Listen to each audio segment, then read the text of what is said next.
Action Research: Effective and Purposeful Play in Kindergarten by Susan VanderSluis. The purpose of this research was to investigate what is the best age to begin kindergarten and how learning through play can be incorporated into today's kindergarten classroom. While the typical age to begin kindergarten is age 5, the increased rigor has caused some experts and parents to reconsider when children beginning school. National Bureau of Economic Research found that children who are older when they start kindergarten have measurable advantages like higher test scores later in their academic careers, are more likely to attend college, and are less likely to spend time in the juvenile justice system. Problem statement and research questions. The problem statement is the demands for kindergarten students has increased greatly over time, therefore causing much debate about the best age to begin school. By allowing children to have longer to develop, we are setting them up to be more successful in school, not just for kindergarten, but for long term. The research questions for this project are: what research-based teaching strategies that incorporate play with academic content are most beneficial? And what kind of play is most effective to learning? There are 3 literature review sources for this project. In the first source, the review examined the altering of school progression through delayed entry and repeating kindergarten. In this source, they compared 2 scenarios while also looking at social economic status through free or reduced lunch, gender, race, and season of birth. The results concluded that children retained in kindergarten do not catch up to typical peers over time, and they tend to come from lower socioeconomic homes.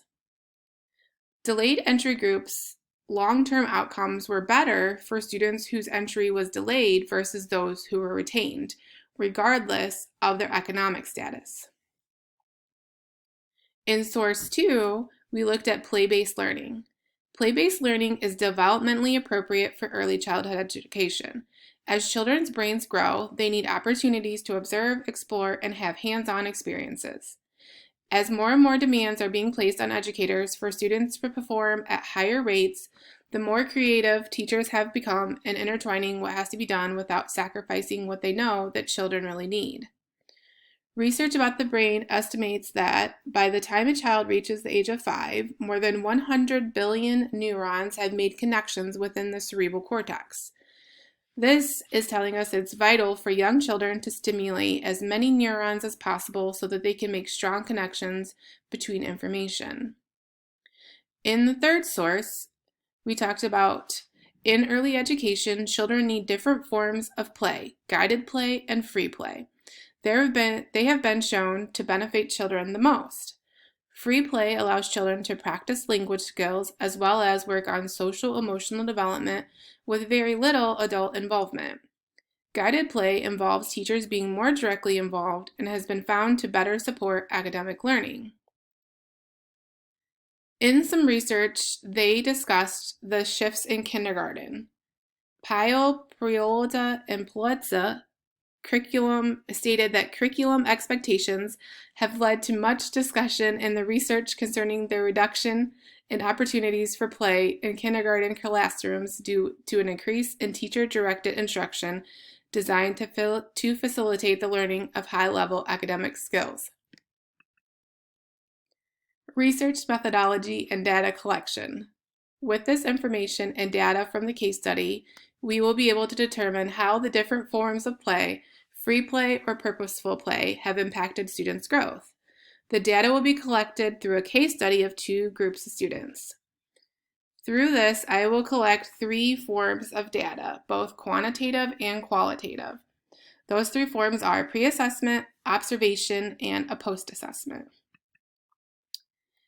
Data analysis. The purpose of this research is to investigate the best age for children to begin kindergarten, as well as how learning through play can be incorporated into today's kindergarten classroom to best meet the needs of the students. The data collected showed that children who were older tended to do better academically. These results would suggest looking at a child's birthday to determine when they should begin kindergarten. If you look at the graph on this page, you'll see that we're comparing the percentage of red-shirted kindergartners by birth month and school year. So Katz states that academic redshirting for young children refers to the practice of postponing entrance into kindergarten of age-eligible children in order to allow extra time for social, emotional, intellectual, and physical growth. So you'll see in the graph, as you get closer to those summer months, the graph increases greatly. The future action plan. The goal of the action plan was to determine the best age for children to begin kindergarten and the benefits of incorporating purposeful play. The objectives were to determine the best recommended age for children to begin kindergarten and examine the benefits of purposeful play and how to best incorporate it into the classroom. Some of the driving forces are that this is developmentally appropriate. It allows teachers to focus on the students' needs and abilities. The student learning is maximized. Their behaviors will likely decrease as students are more engaged, and it allows children another year to mature. Some of the barriers and restraining forces are parents are not always able to wait another year. A lot of prep is involved for the teacher. Demands for student performance continues to increase, and sometimes administration may not always feel that this is the best learning practice for students. In conclusion, kindergarten sets up a child's foundation for all the years to come, and it is vital that it begins in a positive manner. One of the biggest goals of kindergarten is for children to love school and want to continue coming to a place where they can grow and develop.